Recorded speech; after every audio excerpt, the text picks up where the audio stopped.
And we are back, and we just finished watching 2022's Turning Red from Pixar Studios, rated PG. This film clocks in at 1 hour and 40 minutes. It is directed by Domee Shi, with screenplay credits to Domee Shi, Julia Cho, and Sarah Stryker. This tells the story of Meilin, otherwise known as MeiMei, voiced by Rosalie Chiang, who at 13 goes through what a lot of other people before her have gone through: puberty, coming of age, learning to deal with emotions. In this particular story, Mei realizes that she has succumbed to a family curse, which is at a certain point in time, they turn into red pandas. Yeah. Well, not actual red pandas, but sort of giant anthropomorphic red pandas. Yeah. And it's rather sudden. It's rather unexpected. She was never informed that this was going to happen. Yeah. So it really caught her off guard. Yeah, it really caught her off guard. And her mom was acting like, oh, my God, I think her period's come. Yeah. And it was far more than that. It was something else. Yeah, something else. I have to admit, before we saw this film, I actually thought it was about periods. I don't know why. I guess red, turning red, right? And just the whole, obviously this doesn't pertain to you, but when you're menstruating, the changes you go through, the emotions that you go through, and especially at that age when you're, like I always say, you're kind of stuck between two places. You're not a child, but you're not an adult, right? So I thought this was really, really well done. I enjoyed this hella much. What do you think, G? I thought it was cute. What about it was cute? Just the whole thing. The whole thing. Did you have a favorite character? Maybe Mei, even though she was kind of cringy at times.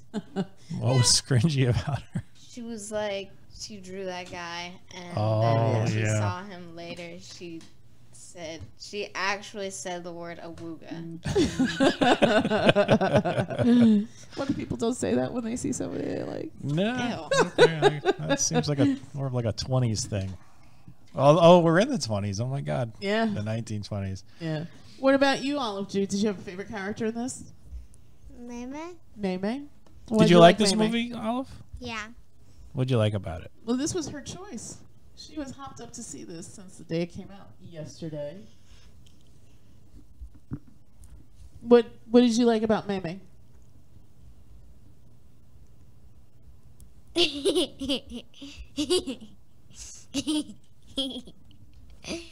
I like how she was weird. How she was weird. In her like own nice way. She reminded me a lot of you. She really did. She really did. Abby was more like Olivia. Yes and no. Yes and no. Abby was too crazy. Yeah. Like in the beginning scene when they first introduce MeiMei. MeiMei, and the things that she's doing, like being all very demonstrative and showy and whatnot. It was like, in my mind, it was just the right level of Oliveness. That's Olive. Yeah, for sure. Yeah. For sure. Yeah. My friends say I'm a show off. Did you have a favorite scene in this, Olive G? I don't really know what was my favorite scene. No? I mean, there were so many really cute little moments in this film. What about you, Gigi? Did you have a favorite scene in here? No. No. What about you? Yeah, I can't. Yeah, I also can't. Oh, I know what my favorite scene is. Oh, okay, you go first, Olive. But like, my favorite scene was when they were like pulling, like after they pulled the mom and they were like singing that song, and the father said, "It just has to be by heart," and basically Ford Town just started singing that song that everybody knows the lyrics to. And also, I liked when like they showed the picture at the end of her, and like she basically got Ford Town and her friends to take a picture with her, and then they signed the picture with their names. Yeah. And I also thought it was funny how her mom's mom got stuck with that necklace that had 4 on it. Yeah. Yeah. It was. I know people have complained that this is it's not universal, that it's limiting, but I don't see it that way. I think that... How is it limiting? Because there was a review that this person wrote, and he said that this doesn't really speak to me because I'm not like of Asian descent from Toronto, blah blah blah, or something. And No, I think that got a lot of backlash, and rightly so. I mean, I think he's being closed-minded and not really looking at the bigger picture. Obviously, I'm of Latin descent, and this movie spoke to me as a daughter, as a mother, as just even a human being, or just as somebody who's had to go through those growing pains as I think this applies to anybody who's gone through their teenage years, growing up. I mean, it's not just girls; it's boys too. There's all sorts of crazy emotions going through your head. You are not rational. No. During those years, you are not a rational person, and there's a reason why you look back on your life in those years and you're like, "What the hell was I thinking?" Yeah. Exactly. Yeah. Well, it's funny because the first part of this film is where I felt more cringe. I was like, "Oh my god!" There was a couple of scenes where I was like, "Oh my!" It felt like the edge of 17. She is such a mom. Oh, the mom in the convenience store. The mom in the convenience store scene was terrifying to me. Oh my goodness. I sat there with like covering my eyes. I was like, "Oh my god, I can't watch. This is painful." I would never do that to my kid. Yeah, that was like next level embarrassment. Oh my goodness. I could understand. I mean, it's bad enough she got caught with the silly drawings. Right. But then to go to the grab source. the drawings. Yeah. Identify the boy in the drawings and then go hunt the boy down at the store where he works, where all the kids hang out, and just humiliate her daughter. Yeah. Oh my god, Good poor God. MeiMei. I felt so bad. Yeah, that was brutal. That really was. But I mean, I don't think I have anything like that traumatic in my past, but I mean, just the whole idea of being put through that excruciating experience like really spoke to me. Yeah, I mean, I don't see where that sort of criticism would get any credence other than the fact that it was criticism that was so bad that it got more attention than it deserved. Right. I think that, I mean, let's be honest, that's the problem with the internet. Yeah. The bad stuff. Well, the bad stuff gets all the attention, and the good stuff is just sort of like, oh, glazed over. Right. Yeah. Well, I think in this case that was just lazy writing, and yeah, that's a bunch of crap. Yeah. I mean, I'm not Chinese or Canadian or a girl, so I can't enjoy this film. Yeah. I'm not Chinese. I'm not Canadian. I'm not a girl. I enjoyed the hell out of this movie. It was fun. It showed some fun, interesting characters going through the most awkward time in all of our lives. Yeah. With all of like the weird obsessions that we developed during that time. Boy bands. Boy bands. That wasn't me. Prove but it. my secret closet full of in-sync crap.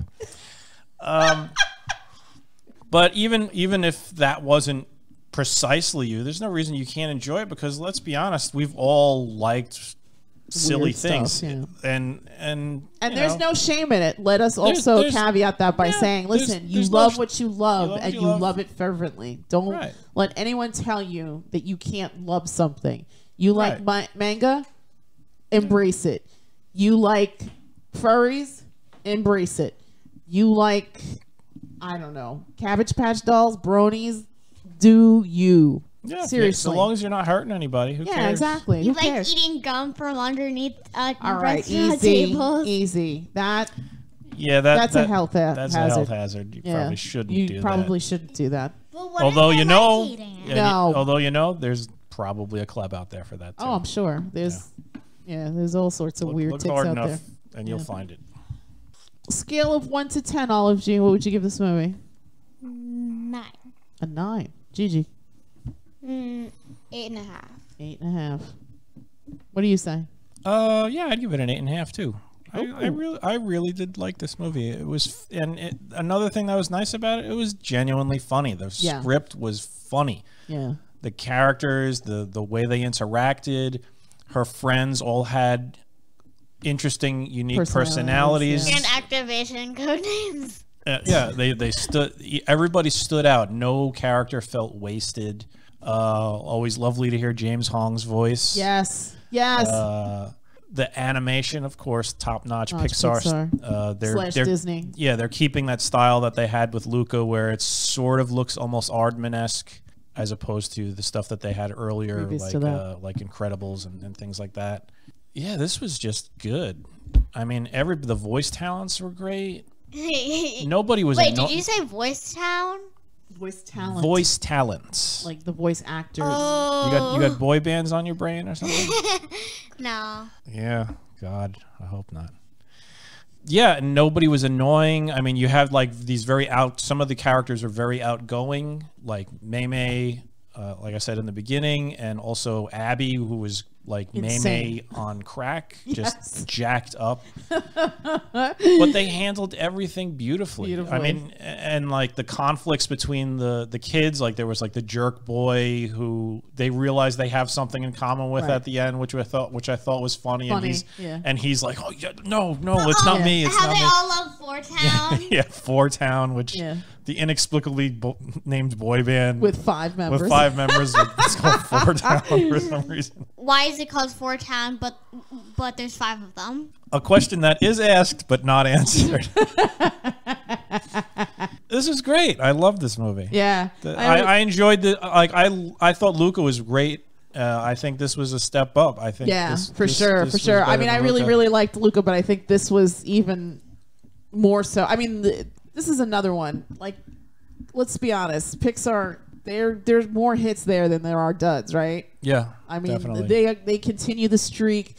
They continue to tell these fantastic stories. Listen, a story about the roller coaster of emotions that you hit at puberty. I mean, that shouldn't be a thing. That should not be a thing. That is exactly what this film is about, but it was told in such a lovely way with really strong writing, with great voice talent. You like everybody in this film, and you can absolutely, whatever your gender, whatever your background, cultural, doesn't matter. If you've gone through this, you understand it. Yeah. And it's a testament to just the dynamo like storytelling that comes from Pixar. Yeah. It was hats really off once again. Pixar really doing the work. I liked the group of friends too. They're dynamic. I thought that was really well done too. Everyone had their own little personality, and just it came across really well. I know we talked about Abby a lot because she was definitely MeiMei like on Red Bull, but like even Priya was interesting. What was her voice actor? The girl from Never Have I Ever. The main Mindy Kaling? No, not Mindy Kaling. The young woman. No. Wait, you mean the girl with the glasses? In this one, right. The Yeah. girl with the glasses and the nose ring. Yeah, that's Priya. And then the friend who played Miriam, who I thought was great too. She was really nice. Yeah. She was like, get you friends like Priya, Abby, and Miriam. Like, seriously. The fact that I thought that was such a lovely scene where they come to her. They come to her house after she's been going through the motions of being the red panda. And they just their presence and their unity and the love that they get, or that MeiMei gets from her friends, calms her so that she can be normal. And I think that's such a lovely thing, because in hindsight, you guys are going to go through this, but you're going to develop like a core group of friends, especially now in this point in your life where you're probably going to love them more than you love your own family. And that's fine. That's absolutely fine. But it's like, it's such a beautiful emotion, and I love the way it was shown here. I really love it, because that's how like those first friendships are. They're just like really nice, I guess. Wonderful. Very wonderful. Yeah.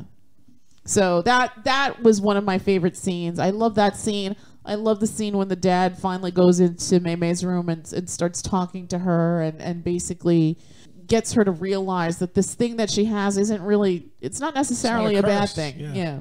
Doesn't have to be a curse. Doesn't have to be a curse. And I felt really bad for MeiMei because her mom showed the pads. Oh God, that was such a terrible scene. Really, really, really bad for her. Gosh.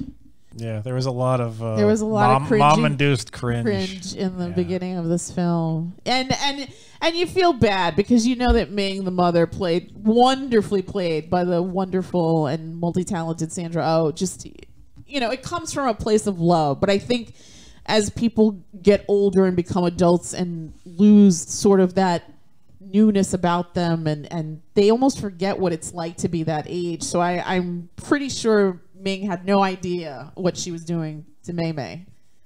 Yeah. Which is easy to forget. You forget what that time in life is like to be a 13-year-old. You don't want to be embarrassed by your parents. You kind of want to be cool. You want to fit in. You want to do well. You want to be liked. You want to be appreciated. And it's very hard to navigate that. And the fact that this movie addressed it in such a beautiful and loving way, just chef's kiss. Really well done. I'm going to give this movie a 9. Almost perfect. Seriously, from top to bottom, really great animation as you would expect from a Pixar movie, but still just the story itself. Again, this is a movie about growing up. Yeah. Or an aspect of growing up. And if you think about it, it really shouldn't work. But it does, and it does gangbusters. So, again, salute to Pixar for continuing on the streak of just wonderful storytelling that's accessible to anybody. If you really sit and watch this, you'll come away with something. And that's it from us, and we will bid you all. Wait, you didn't get Gracie your dad's number. What are you talking about? They both said any half. Were you not listening? I guess I wasn't. Wow. See, just off in her own world. Seriously. Probably singing the song from the movie in her head or something. Yeah. That was cute, though. It was catchy. Let's not talk about it because then it's going to get stuck in my head. It was catchy. All right. And that's it from us. Take 2. And that's it from us. And we will bid you all a good night. Okay, good night. Night. Bring it down. I never met nobody like you. I forgot.